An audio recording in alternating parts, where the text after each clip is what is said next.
Vianne Thorne thought he had won.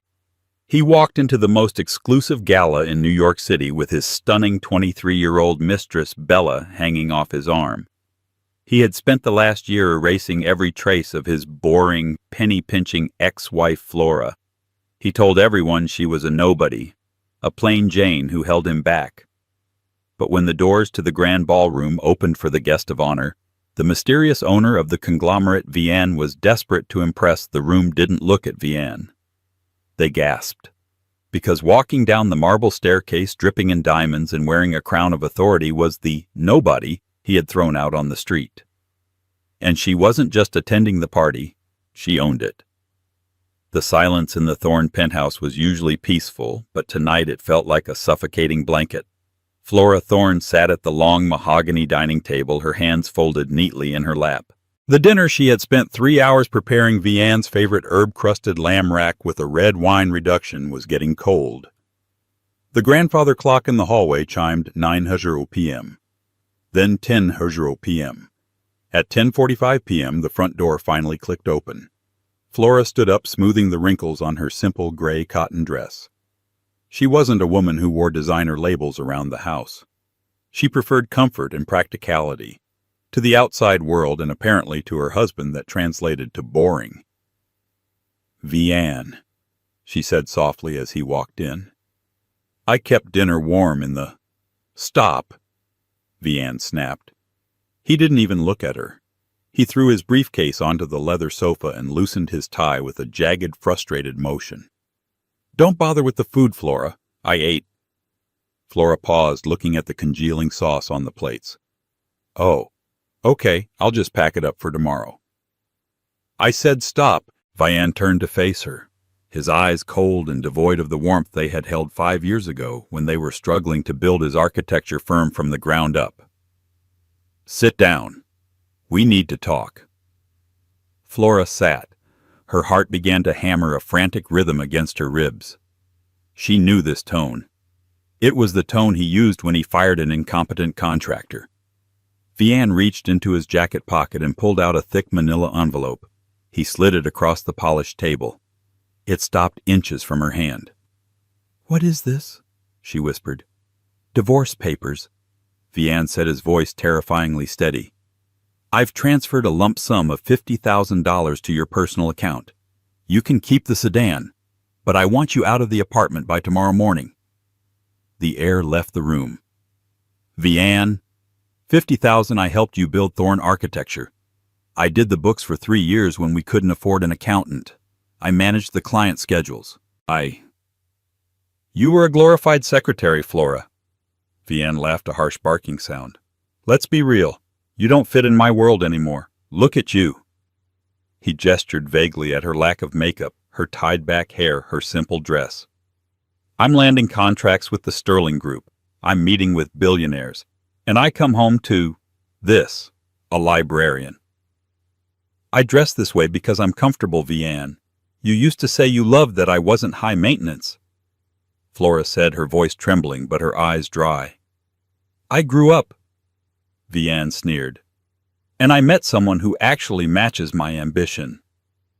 The front door opened again. Flora froze. She hadn't heard the buzzer ring. A woman walked in. She was undeniably beautiful, tall with cascading blonde extensions, wearing a red Versace dress that cost more than Flora's car. It was Bella Cruz, Vianne's executive assistant of 4 months. Flora stood up, knocking her chair back. "You gave her a key?"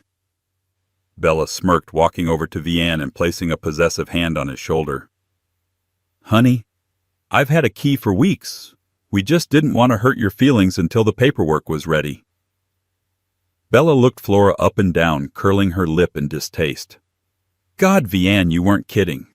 She really does dress like she shops at a garage sale. How did you bring her to galas without being embarrassed?" "I left her at home," Vianne replied, covering Bella's hand with his own. He looked at Flora with finality. "Sign the papers, Flora. Don't make this messy. You have no money for a lawyer who can go up against my team. Take the 50 grand, go back to that little town in Ohio you talk about, and find a nice mechanic to settle down with." Flora looked at the two of them, the man she had supported when he was eating instant noodles, the woman who was wearing diamonds that Flora had helped Vianne save up to buy, supposedly for investments. Something in Flora's posture shifted. Her shoulders, usually rounded in submission, squared. The trembling in her hands stopped. She reached out, took the pen from the table, and flipped to the last page. "You're right, Vianne," Flora said. Her voice sounded different, deeper, smoother, stripping away the anxious housewife tone she had adopted for years. "I don't fit in your world." She signed her name with a flourish. Flora, just Flora. "Good girl," Bella cooed. Flora stood up. She didn't pack a bag. She didn't take the car keys Vianne had tossed on the table. She walked to the door. "Wait!" Vianne called out, feeling a sudden, inexplicable prickle of unease at her calmness. "Where are you going?" "You can't walk. It's raining." Flora turned back her hand on the brass doorknob. She looked at Vianne, really looked at him as if he were a stranger she had just met and found wanting. "Don't worry about me, Vianne," she said softly. "I'm just going back to where I belong. Enjoy the apartment. I hope it's worth what you just lost." She closed the door. "Pathetic," Bella laughed, pouring herself a glass of the wine Flora had opened for dinner. "Finally we can breathe in here without smelling like cleaning products." Vianne nodded, taking the glass, but he stared at the closed door for a second too long. He shook it off. He had a meeting with the board of the Sterling Group next month. He was going to be a king. He didn't need a peasant wife dragging him down. 3 months later, Vianne Thorne slammed his fist onto his glass desk. "What do you mean the projections are off?" His new accountant, a nervous man named Gary, adjusted his glasses. "Sir, I can't find the old templates. The way the previous...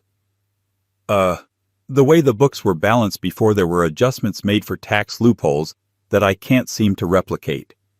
We're bleeding cash in the logistics department." "Then fix it," Vianne roared. "That's what I pay you for." Since Flora left, the invisible machinery of Thorne architecture had started to grind and screech. Vianne hadn't realized that Flora didn't just do the books. She had an innate, almost savant-like ability to foresee market trends and adjust their overhead costs accordingly. Without her nightly adjustments, costs were ballooning. And then there was Bella. "Vianne, baby." Bella whined, walking into his office without knocking.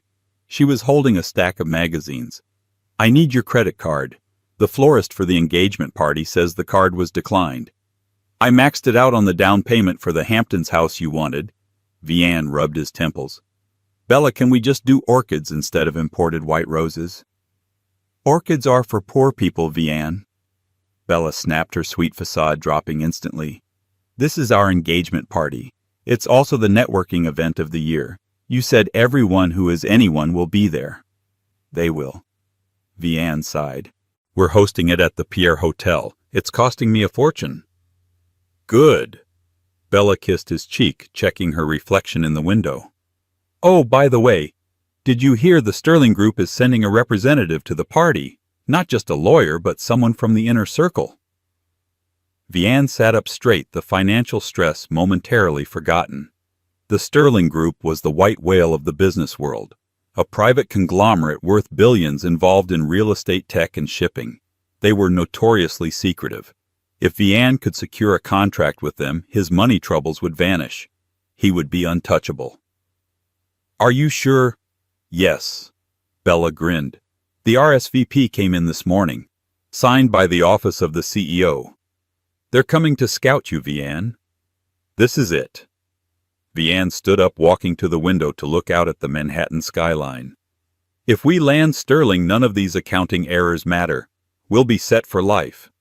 "And to think," Bella laughed, "Flora would have probably served them pigs in a blanket and worn a cardigan."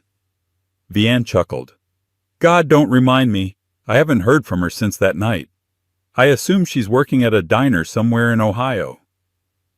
Meanwhile, on the Upper East Side, 3 miles away in a penthouse that made Vianne's apartment look like a broom closet, a woman stood on a balcony overlooking Central Park. She wasn't wearing a gray cotton dress. She was wearing a silk robe that cost $2,000. Her hair, previously dull and tied back, was now a glossy, rich chestnut cascading in waves down her back. "Ms. Sterling," a butler said softly, stepping onto the terrace. "Your tea." Flora turned around. The meekness was gone from her eyes, replaced by a steeliness that had been dormant for 5 years. "Thank you, Alfred," she said. "The team has prepared the acquisition files for Thorn Architecture," Alfred continued, "and the RSVP for Mr. Thorn's engagement party has been sent." Flora took a sip of the tea. "Excellent. Did he accept?" "He did. He believes a representative is coming to offer him a partnership." Flora smiled. It wasn't a nice smile. "He's right. A representative is coming. But we aren't offering a partnership, Alfred. We're offering a hostile takeover." Alfred hesitated. "Ms. Flora, if you don't mind me asking, why did you hide it for 5 years? You are the sole heir to the Sterling fortune. You could have bought and sold him a dozen times over." Flora looked out at the city. "Because I wanted to be loved for me, Alfred. Not the money, not the name. I wanted to see if a man could love Flora, the plain girl who likes to cook and read. I gave Vian everything. My heart, my support, my secret advice that made his career. And he threw me away because I wasn't shiny enough." She set the teacup down with a sharp clink. "He wants shiny," Flora said, her voice dropping an octave. "He wants status. I'm going to show him what real status looks like. Make sure the stylist brings the red dress Alfred, the custom Dior, and the emerald set from the vault." "The Romanoff emeralds, ma'am." "Yes," Flora said.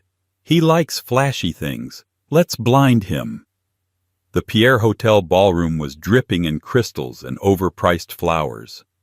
Vian stood at the entrance, a glass of champagne in his hand, sweating slightly in his tuxedo. Bella was next to him, preening for the photographers in a dress that was cut too low and covered in sequins. "Relax, Vian," Bella whispered. "You look tense." "The Sterling rep isn't here yet," Vian hissed. "Everyone else has arrived. If they snub us—" "They won't snub us. We're the hottest couple in New York," Bella said vainly. Just then the music died down. The chatter in the room stopped abruptly, starting from the doors and rippling inward like a wave.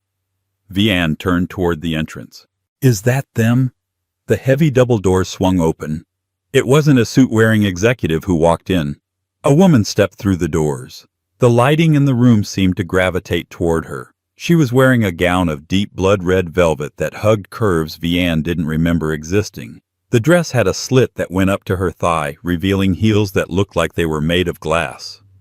Around her neck sat a necklace of emeralds so large and dark they looked like pieces of a forest floor surrounded by diamonds that flashed like strobe lights. She walked with a predator's grace, head held high, flanked by 4 security guards who looked like special forces. Vian squinted. The woman looked familiar. The shape of her eyes, the way she held her chin. But the aura was wrong. This woman radiated power. She radiated billions. Bella gasped, her grip on Vian's arm tightening until her nails dug in. "Who is that?" The woman stopped at the top of the short staircase leading down to the dance floor. She scanned the room, her gaze landing squarely on Vian. She smiled. "My God," Vian whispered, the champagne glass slipping from his fingers and shattering on the floor. "Flora." The shattered glass of champagne crunched under Vian's expensive tuxedo shoes, but he didn't notice. The sound of the party had dissolved into a low, buzzing hum of whispers. Is that his ex-wife?" "No, it can't be. Thorn said she was a nobody." "Look at those emeralds. Those are auction grade. That's old money." Flora descended the final step of the marble staircase. The crowd, a sea of New York's elite hedge fund managers, tech moguls, and socialites, parted for her like the Red Sea. She didn't look at them. Her eyes were locked on Vian. Bella recovered from her shock first. Jealousy, hot and ugly, clawed at her throat. She saw the way Vian was looking at Flora with a mix of hunger and terrified confusion. Bella couldn't handle that look. She marched forward, her heels clicking aggressively on the parquet floor, dragging Vianne with her. "What do you think you're doing?" Bella hissed, her voice shrill enough to cut through the murmurs of the crowd. She stepped into Flora's path, crossing her arms over her chest. "This is a private event, Flora. Staff entrance is in the back. Or are you here to beg for more money? Did the 50 grand run out already?" Flora stopped. She stood a full 3 inches taller than Bella in her heels.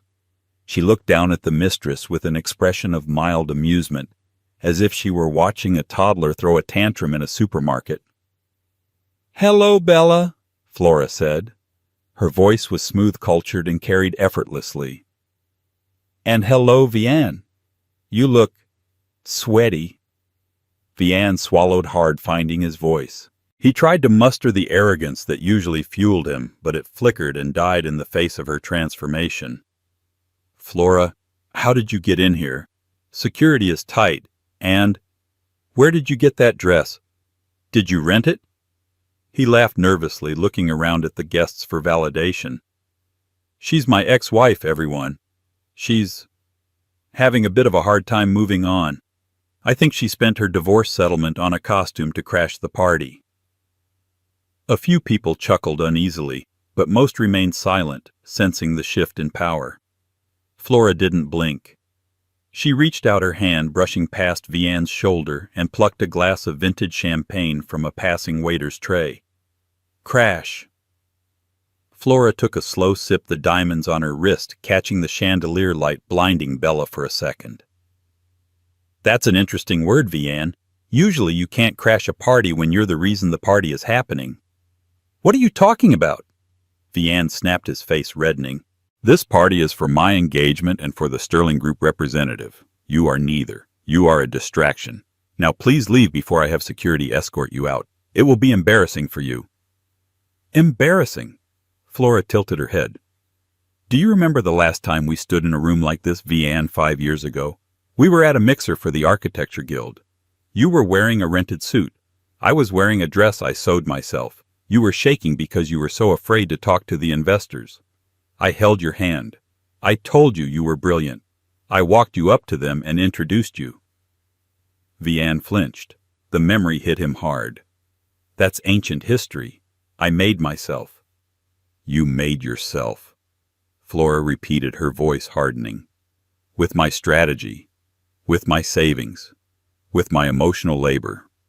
And when you finally reached the top, or thought you did, you decided I was just overhead. You could cut to increase your profit margins." Bella stepped in, sensing Vianne was losing ground. "Oh, save the sob story. You were a boring housewife." Flora, Vianne needed a woman who could stand beside him in the spotlight, not someone who hides in the kitchen. "Look at you playing dress-up. You're pathetic." Bella turned to the nearest security guard, a burly man named Frank, who had worked the door for the Pierre Hotel for 20 years. "You security," Bella shouted, pointing a manicured finger at Flora's face. "Remove this woman immediately. She's trespassing." The room went deadly silent. Everyone looked at Frank. Frank looked at Bella. Then he looked at Vianne. Finally, he looked at Flora. He didn't move toward Flora. Instead, he bowed his head respectfully. "Good evening, ma'am," Frank said to Flora. "It's good to see you again. Shall I have the car brought around to the front, or are you staying?" Bella's jaw dropped. "What? Did you hear me? I said throw her out. I'm the hostess." Flora smiled, a cold, sharp smile that didn't reach her eyes. "Actually, Bella," Flora said, stepping closer, her perfume, a custom blend of jasmine and oud, overpowering Bella's cheap vanilla scent. "You're not the hostess. You're a guest. A guest who is currently drinking my wine, standing in my hotel and shouting at my employee." Vianne stepped back, the blood draining from his face. "You're a hotel!" Flora turned to the crowd, raising her voice just enough to be heard by the back of the room. "You've been waiting all night for the representative of the Sterling Group, haven't you, Vianne?" "Yes," Vianne whispered. "Well." Flora spread her arms, the red velvet of her dress rippling like liquid fire. "I apologize for the delay. The traffic coming from the Upper East Side was dreadful. She locked eyes with her ex-husband. I am the representative Vianne. I am Flora Sterling, sole heiress to the Sterling Group empire. The silence that followed was absolute. It was as if the oxygen had been sucked out of the ballroom. Vianne felt his knees buckle. He reached out to steady himself on a high-top table. Sterling, Flora, Sterling. No. Vianne stammered, his brain misfiring. No, that's impossible. Your maiden name is... It's Smith. Flora Smith. I saw your birth certificate. I saw your tax forms. Smith is the name on my mother's side. The name I used when I wanted to be normal, Flora said, her voice dripping with disdain. When I ran away from my family's legacy because I wanted to find something real. I wanted to see if I could build a life based on love, not net worth. She took a step toward him, and for the first time in his life, Vianne felt small. I hired a forger for the documents, Vianne. It cost me $500. You never looked closely enough to notice the inconsistencies. You never looked closely at me. A man in a sharp gray suit stepped out from the crowd. It was Marcus Vane, Vianne's biggest rival in the architecture world. Marcus was grinning, holding a glass of scotch. I tried to tell you, Thorne, Marcus called out, breaking the tension with a laugh. I told you 3 years ago that your wife had an uncanny understanding of international zoning laws, the kind you only learn if your father owns half of Europe, but you were too busy looking at your secretary to listen. The crowd erupted into murmurs again, but this time the tone was different. It wasn't confusion. It was judgment. They were looking at Vianne Thorne not as a rising star, but as the catastrophic idiot who had divorced the richest woman in the room for a fling. Bella, realizing her victory was evaporating, tried one last desperate attack. So what? Bella screeched through her voice wavered. So she has money. Big deal, Vianne is a genius architect. The Sterling Group needs him. That's why you're here, isn't it? You came to beg him to work for you. Flora laughed. It was a dark, rich sound. Beg? Flora signaled to the waiter, who immediately handed her a leather-bound portfolio. Let's talk business, Vianne, since that's all you care about. She opened the portfolio. You've been desperate for the Sterling contract because Thorne Architecture is insolvent. You're hemorrhaging money. My team ran the audit this morning.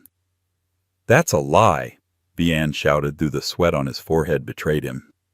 We have cash flow issues, but you have no cash flow, Flora corrected him. Because the person who managed your cash flow left. And you replaced me with... She glanced at Bella. Her. Flora pulled a document from the folder. I'm not here to offer you a partnership, Vianne. The Sterling Group doesn't partner with sinking ships. We buy them for scrap. She held up the paper. This is a notice of debt acquisition. The bank you owe $5 million to. The one that holds the mortgage on your office building and your penthouse. The Sterling Group bought that debt yesterday morning. Vianne felt the room spin. You own my debt. I own you, Vianne, Flora said softly. I own the building you work in. I own the apartment you kicked me out of. And as of this morning, I am calling in the loan. She dropped the paper on the floor right next to the shattered champagne glass. You have 24 hours to pay the $5 million in full. If you can't, Thorne Architecture becomes the property of Sterling Industries, and I will strip it for parts. You can't do this, Bella screamed, lunging forward. This is personal. You're just a bitter, jealous ex-wife. Personal. Flora raised an eyebrow. Bella, this is strictly business. If Vianne was a competent CEO, he would have had the capital reserves. But he spent it on a house in the Hamptons and... What was it, a red Versace dress? Flora looked at Bella's dress with pity. Which, by the way, is a knockoff. The stitching on the hem is all wrong. A ripple of laughter went through the crowd. Bella looked down at her dress face, burning crimson. Vianne stared at Flora. The woman he had ignored. The woman he had silenced. The woman he had discarded like trash. She stood there, radiant, powerful, and utterly out of his league. Flora! Vian choked out, his survival instinct kicking in. He pushed Bella aside, stepping over the glass to get closer to his ex-wife. He put on his most charming apologetic face, the one he used on angry clients. Flora, wait. Look, I made a mistake. A huge mistake. I was stressed. I wasn't thinking clearly. But look at us. We were a team once. We built that company together. You don't want to destroy it. You love that company. He reached out to touch her arm. We can fix this. We can talk. Just the two of us. Get rid of the lawyers. Let's go home and talk. The audacity of the request made the crowd gasp. Flora looked at his hand hovering near her arm. She didn't flinch. She just looked at him with eyes as cold as the emeralds around her neck. Home? She asked. I don't have a home with you, Vian. You made that very clear when you told me to go find a mechanic in Ohio. She turned her back on him, dismissing him completely. Oh, and Vian, she said over her shoulder. My security team will be at the penthouse in 1 hour to conduct an inventory. Anything that was purchased with company funds, including the jewelry Bella is wearing, will be seized as collateral. She looked at the stunned crowd, raising her voice. I apologize for the interruption, everyone. Please enjoy the party. The open bar is on me, but I'm afraid Mr. Thorne and his guest will be leaving now. Flora snapped her fingers. Frank and 3 other security guards stepped forward, their faces grim. They flanked Vian and Bella. Right this way, sir. Frank said, his voice leaving no room for argument. Flora, you can't do this, Vian screamed as the guards grabbed his arms. I made you. You were nothing without me. I was everything, Flora said quietly to herself as they dragged him away. You were just too blind to see it. As Vian and a sobbing Bella were hauled out of the ballroom, the orchestra struck up a waltz. The crowd erupted into applause, not for the engagement, but for the execution. Flora stood alone in the center of the room, the queen of the board. But as the adrenaline faded, she felt a hand on her shoulder. She turned to see a tall man with dark, intense eyes and a jawline that could cut glass. He was wearing a tuxedo that fit him like a second skin. It was Liam Blackwood, the CEO of Blackwood Tech, and her childhood friend from the world she had tried to escape. That was brutal. Liam smiled, handing her a fresh glass of champagne. Remind me never to cross you, Elle. He deserved it. Flora sighed, the mask slipping just a fraction. He did, Liam agreed. But now that you've burned his kingdom to the ground, what are you going to do with the ashes? Flora took the glass, her eyes flashing with a new, dangerous light. I'm not just going to leave it in ashes, Liam. I'm going to build something better on top of it. And I might need a partner. Liam clinked his glass against hers. I thought you'd never ask.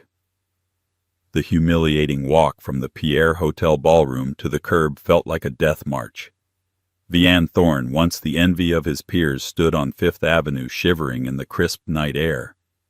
His tuxedo was disheveled, and Bella was sobbing not out of sadness but out of sheer fury. Do something! Bella shrieked, stomping her heel on the pavement. Call a lawyer! Call the police! She stole our party! It wasn't our party, Vian muttered, the shock beginning to wear off, replaced by a cold, creeping dread. It was a funeral, my funeral. They hailed a cab. Vian's private driver had already been dismissed by Flora's security team and headed back to the penthouse. The ride was silent, save for Bella frantically texting on her phone. When they arrived at the luxury building, the doorman, a man Vian had tipped poorly for years, looked at them with pity. Mr. Thorne, the doorman said, stepping in front of the elevator. I'm afraid your fob has been deactivated. Deactivated? Vian's face purpled. I own the penthouse. I pay the mortgage. Technically, sir, a voice came from the lobby seating area. A woman in a sharp navy suit stood up. Sterling Industries holds the mortgage now. And since you are 3 months behind on payments, we discovered you skipped to fund a down payment on a Hamptons estate, We have exercised our right to secure the property." "Who are you?" Vianne demanded. "I'm Mrs. Thorne's, excuse me, Ms. Sterling's legal counsel.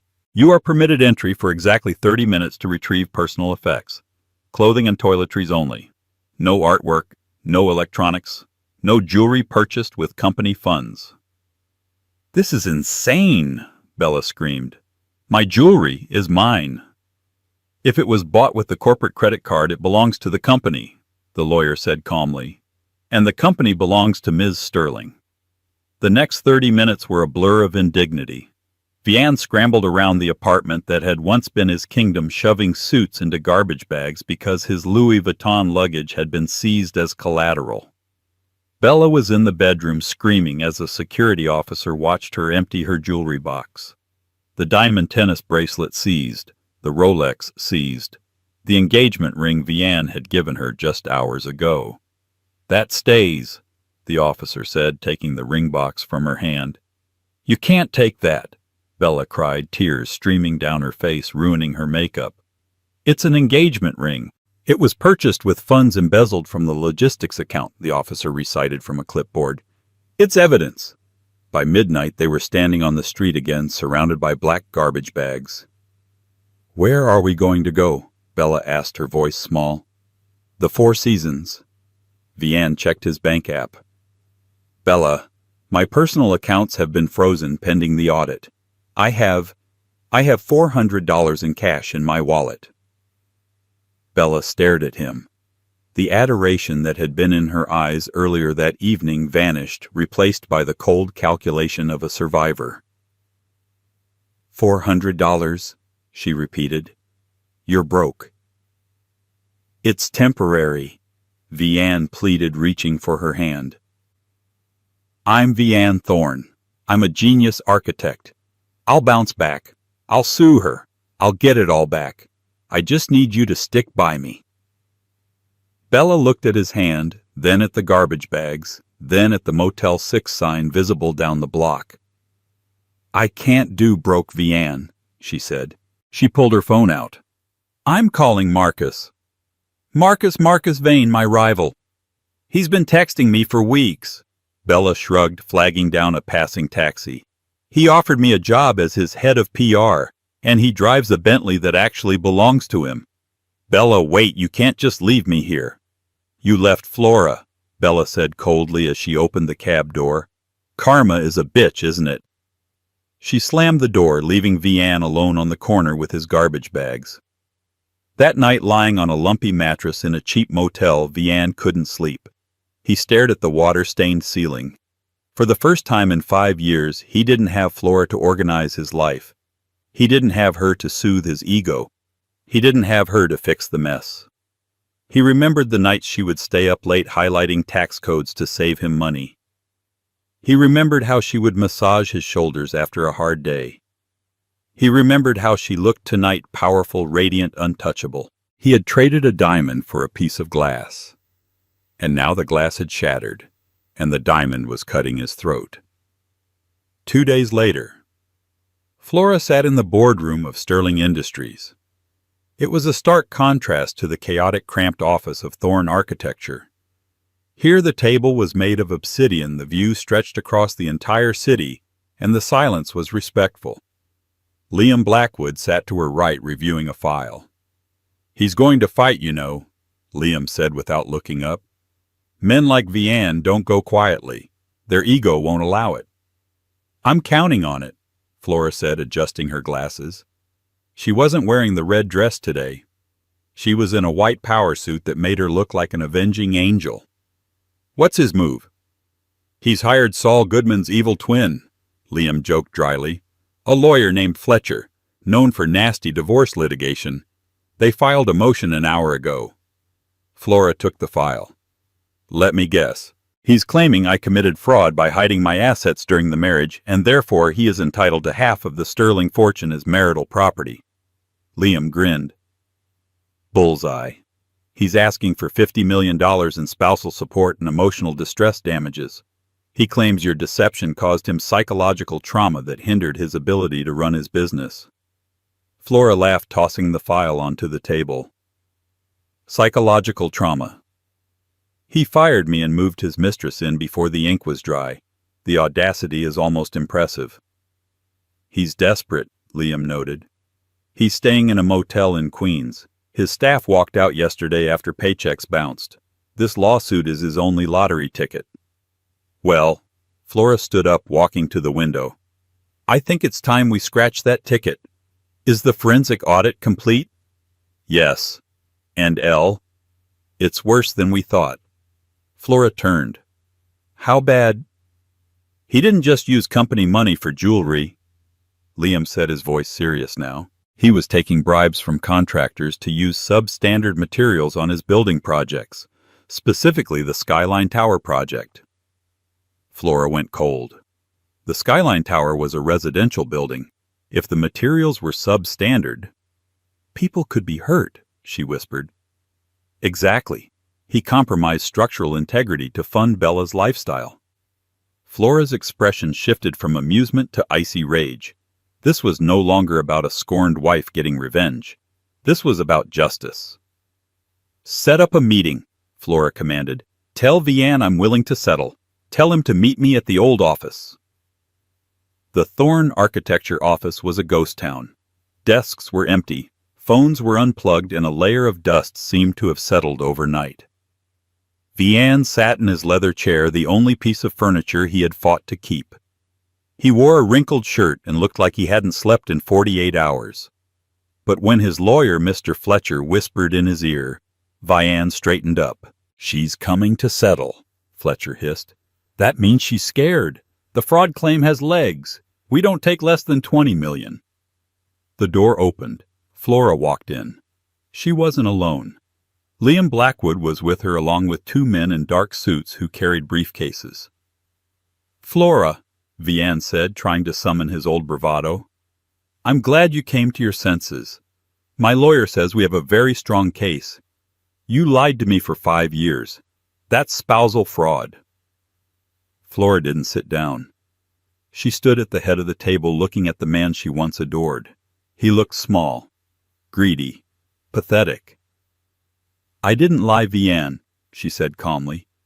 I never said I was poor. You just never asked. You assumed. And I let you assume because I wanted to see if you could build something on your own. It doesn't matter, Fletcher interrupted, slamming his hand on the table.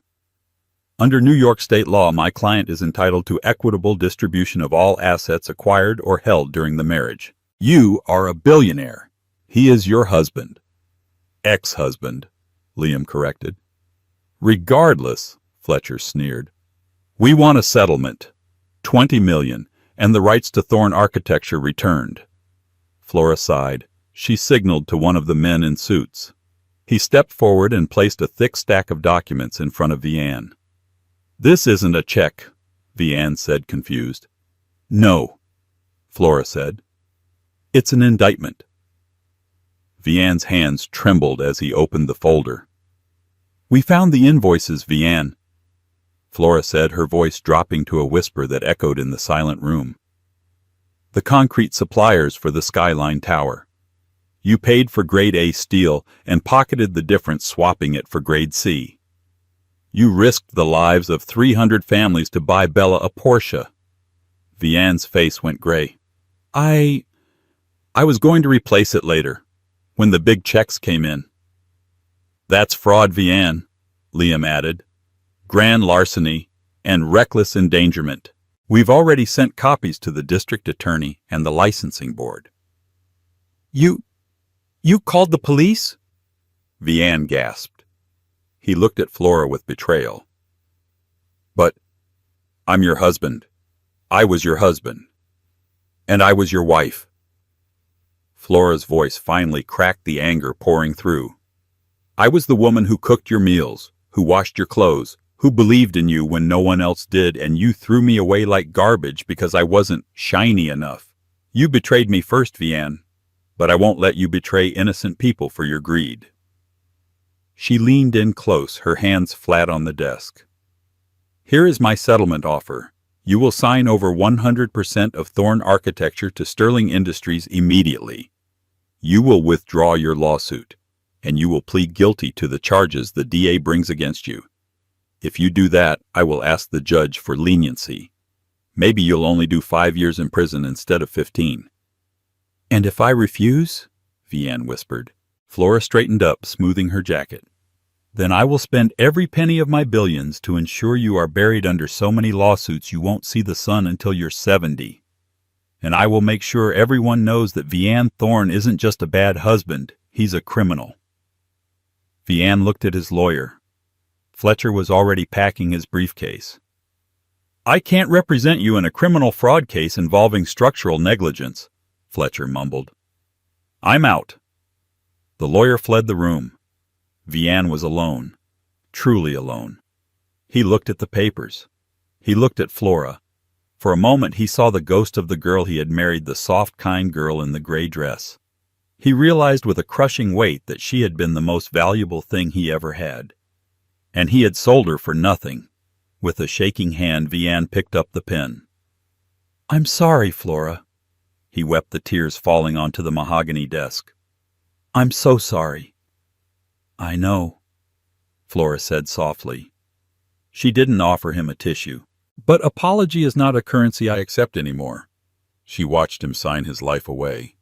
6 months later, the gavel came down with a sound like a gunshot echoing through the wood-paneled silence of the Manhattan criminal court.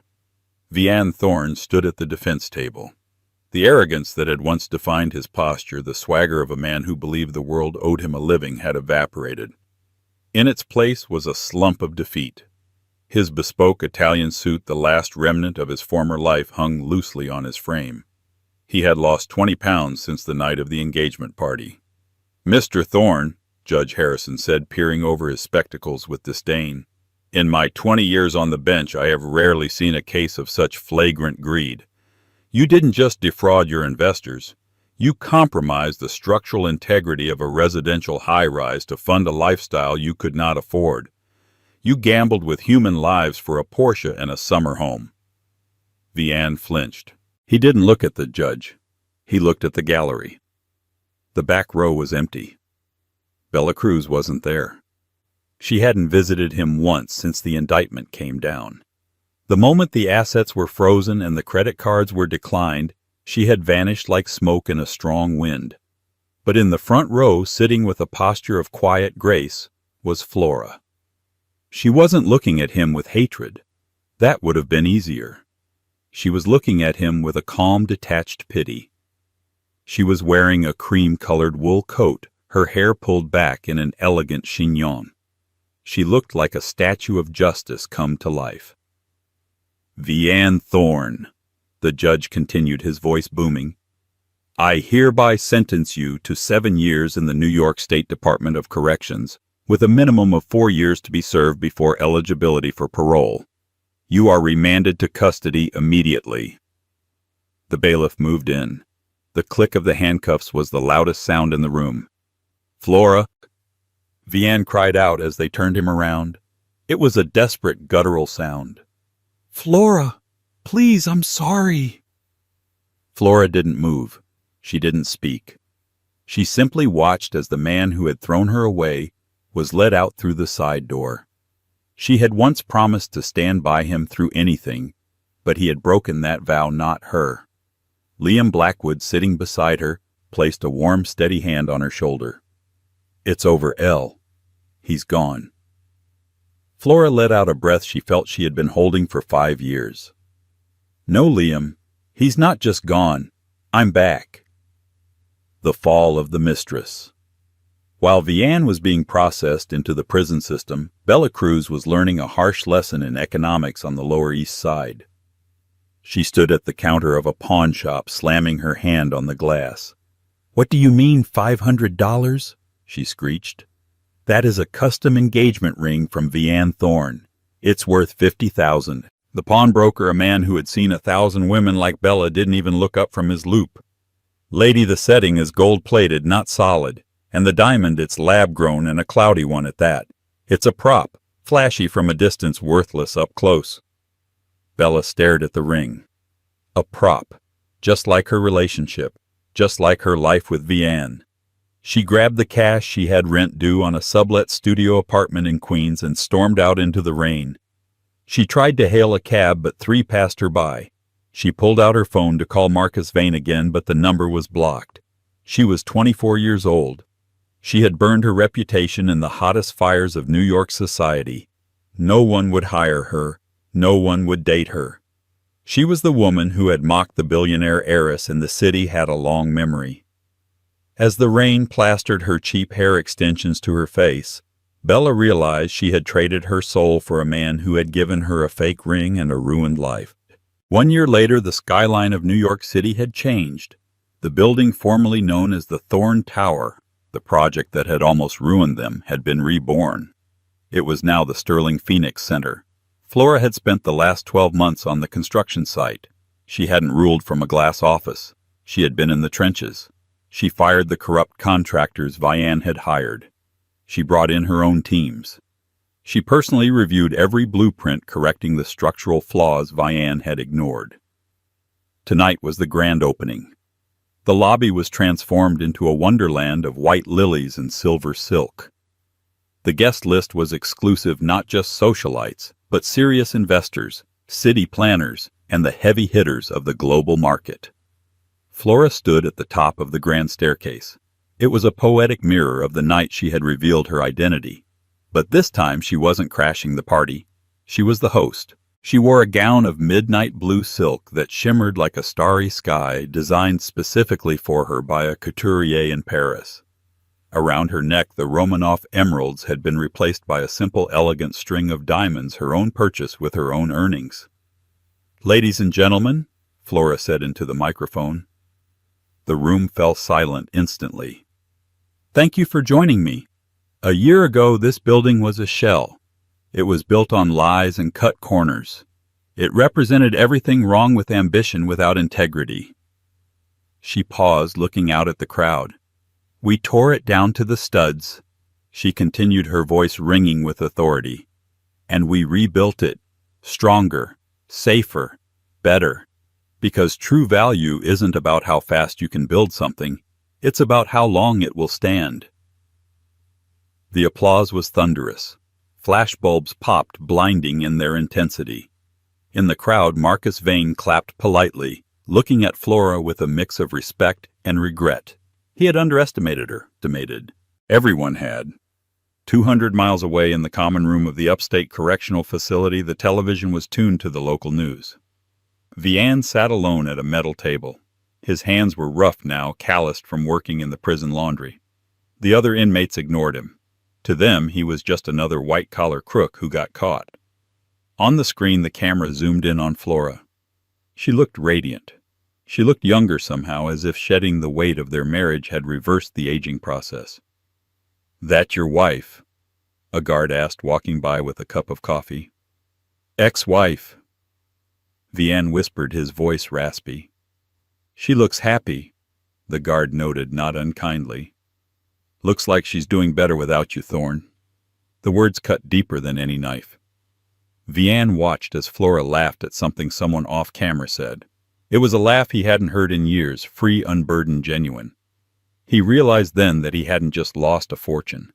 He hadn't just lost his freedom. He had lost the only person who had ever loved him for him, not for his money or his status.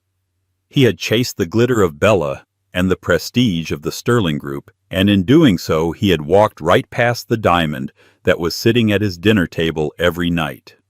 Vianne put his head in his hands and wept silently and alone as the news anchor praised Flora Sterling as the businesswoman of the decade.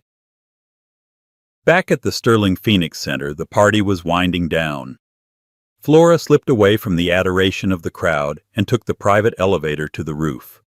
The air was crisp and cool. The city lay spread out below her like a carpet of electric jewels. She walked to the edge, resting her hands on the railing. She had done it. She had cleared her name, saved the company, and built something real. "I thought I'd find you up here." Flora smiled without turning around. "You know me too well, Liam." Liam Blackwood stepped out of the shadows. He looked dashing in his tuxedo, but his eyes were focused solely on her. He walked over and stood beside her, looking out at the view. "You were incredible tonight, Elle." Liam said softly.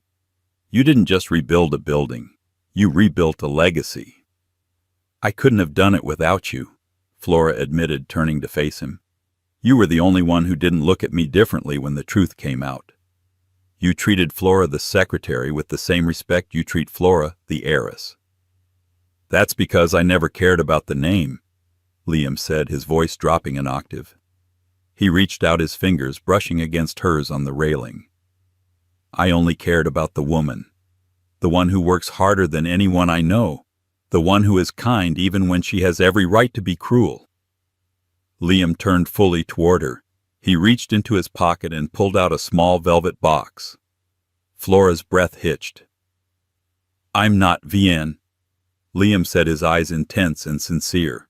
I don't want a trophy wife to stand next to me and look pretty. I want a partner. I want someone to challenge me. I want you, Flora, for who you are, not what you have. He opened the box. Inside sat a sapphire ring, deep blue, and flanked by 2 white diamonds. Flora Sterling, Liam asked, will you build a life with me? Flora looked at the ring, then up at Liam's hopeful face. She thought about the gray dress. She thought about the lonely nights cooking dinner for a man who didn't care. She thought about the fire she had walked through to get here. She smiled, and this time it was a smile of pure, unadulterated joy. Yes, she whispered. Yes, I will. Liam kissed her, silhouetted against the glowing skyline of the city they now owned together. Flora had started her journey as a discarded, plain ex-wife, cast aside for a younger, flashier model. But she had ended it as a titan of industry, a woman of substance, and a partner in a love that, unlike Vianne's concrete, would never crack under pressure.